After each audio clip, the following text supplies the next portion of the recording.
옆으로 또 오시면요. 인상주의의 서막인데요. 이후 살롱전에 반발하던 화가들은 직접 돈을 모아서 최초의 상업적 전시회를 주최하게 됩니다. 1840년 파리에서 열린 전람회에 출품된 모네의 작품을 보고 한 비평가는 이렇게 말을 하는데요.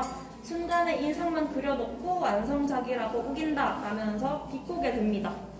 이때 처음 인상주의라는 말을 사용하게 되는데요. 하지만 그 인상주의 화가들은 모두 전부 이 말을 되려 받아들이고 괜찮다면서 받아들이게 됩니다.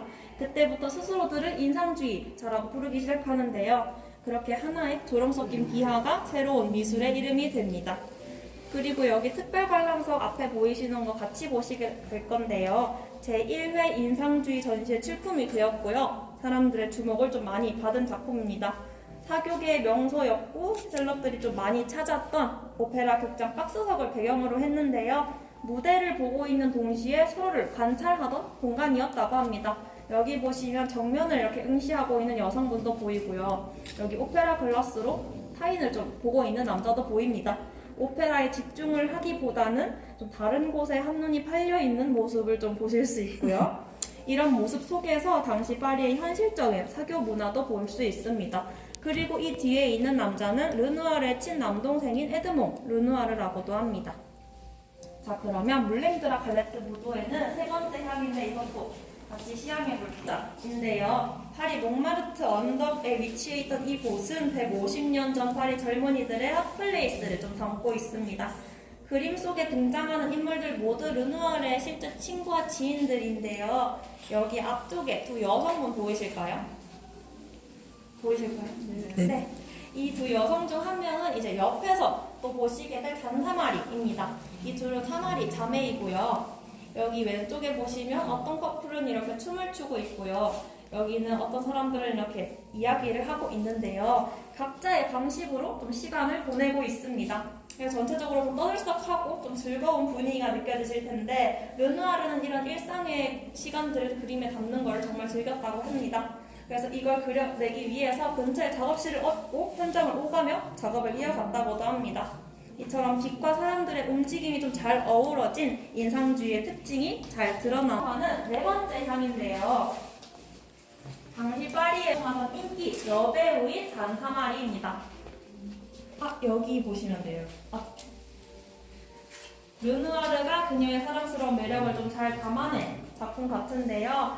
첫 번째랑 두 번째 같이 비교해보시면 첫 번째는 좀 비교적 화사한 모습인데 두 번째는 좀 차분한 모습이거든요. 이거 두 개 같이 비교하시면서 시향해보시면 또 재미있을 것 같고요. 그리고 사실은 이 작품 속 모델인 잔사마리는 비교적 형태가 좀 또렷한 전통적인 초상화를 선호했다고 합니다.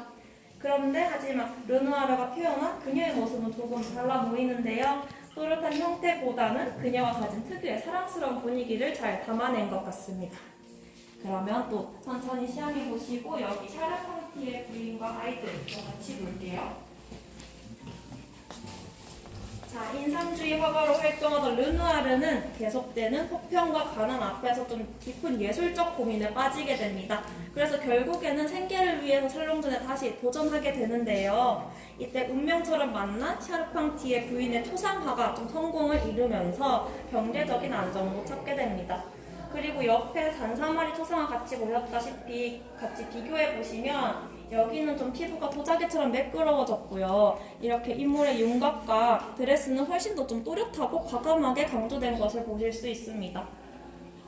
그리고 당시 유럽에는 일본풍 장식이 유행했다고 해요. 그래서 저기 뒤에 보시면은 가구와 병풍들 사이에서도 일본풍 장식을 보실 수 있고요.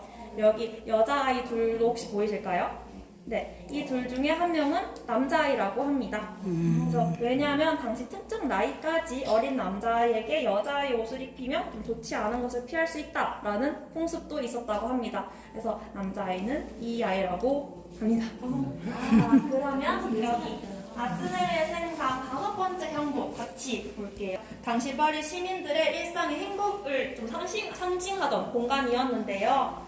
여기 보시면 물결이 이렇게 반짝반짝거리고 여름날에 뭔가 따뜻하고 평온한 분위기가 잘 보이실 거라 생각합니다. 그리고 또 옆에 보셨던 샤르팡티의 부인과 아이들에서 보여주었던 정교함과는 조금 다르게 여기는 자연 속에서 자유로운 붓터치도 좀 느껴지는 것 같습니다. 그럼 시향 천천을 담은 작품입니다. 이곳은 생강변 메종 푸르네즈 레스토랑의 야외 테라스인데요. 르누아르가 정말 좋아하던 공간이었다고 합니다. 이 그림에는 실제 르누아르의 친구들이 좀 많이 들어가 있는데요. 그래서 그런지 좀 수고스럽고 복잡복잡한 느낌도 느껴지실 겁니다. 몇 가지 말씀드리자면 여기 꽃모자를 쓰고 강아지를 안고 있는 사람은 르누아르의 이제 훗날 아내인 알린 샤리고라고 하고요. 혹시 아까 저기 앞에서 같이 보셨던 잔사마리 여배우 기억하실까요? 그 여배우도 여기 안에 있는데 특징을 알려주셔도 좋으니까 한번 말씀해 보실까요? 좀 노란 모자 여기 노란 모자요? 아닌가? 여기요? 네. 처음 알려주셨어요.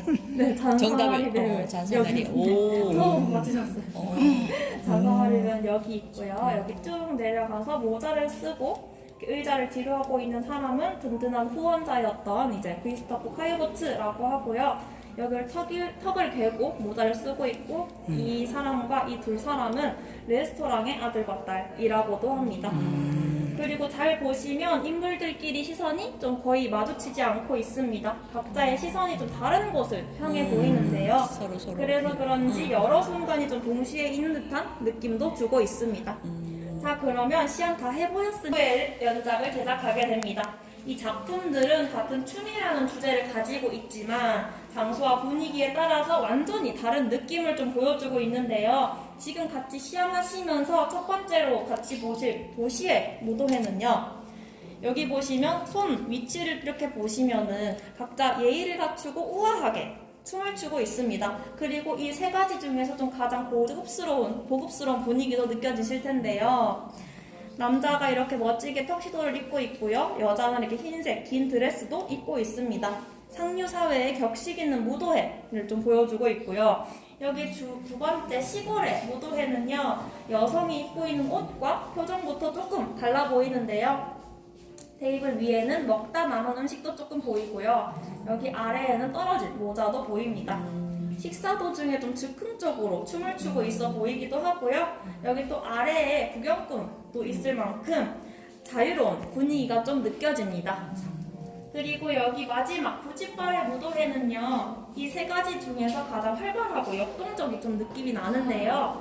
여자의 드레스가 막 이렇게 추면서 흩날리고 있고요. 그만큼 밝고 활기찬 분위기가 좀 잘 느껴집니다. 이처럼 르누아르는 같은 무도회라는 주제지만 서로 다른 분위기를 좀 잘 보여주고 있습니다. 자, 이렇게 쭉 오시면 또 마지막으로 시인데요. 자연 속에서 여유로운 풍광과 따뜻한 분위기를 좀 잘 담아낸 작품입니다. 두 소녀들의 순수한 모습도 좀 보이고요. 화려한 색채도 좀 보입니다.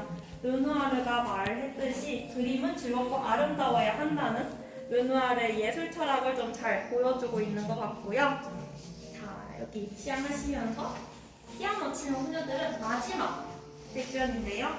이 작품은 프랑스 정부의 의뢰로 제작이 되었다고 합니다. 사실은 프랑스에서 얼마나 자신들의 나라가 조금 뛰어난 나라인지 그 부강함을 좀 보여주기 위해서 당시 유명 화가들에게 부탁을 했다고 합니다. 중산층에서 좀 부유하게 예술을 즐기는 모습을 담고 있는데요. 사실은 조금 설정이 들어가 보이기도 합니다. 네, 하지만 조금 평온하고 행복해 보이죠? 네. 이처럼 르누아르는 평생 동안 일상의 행복한 순간을 좀 그려온 화가였습니다. 근데 이제 이후에 쓰지 못하게 되는데요. 그럼에도 불구하고 손에 붓을 연결해 가면서 끝까지 그림을 그려나갔다고 합니다. 르누아르는 이제 행복하지 않으면 그림을 그릴 이유가 없다라고 말을 할 만큼 그림을 그리는 순간을 좀 가장 행복하게 여겼던 화가였습니다. 자, 그렇게 1919년 이제 자신의 작품이 루브르 박물관에 걸리는 걸 직접 확인한 뒤 그해 겨울 생을 마감했다고 합니다. 자, 행복을 그리는 화가 르누아르의 이야기는 여기까지였고요.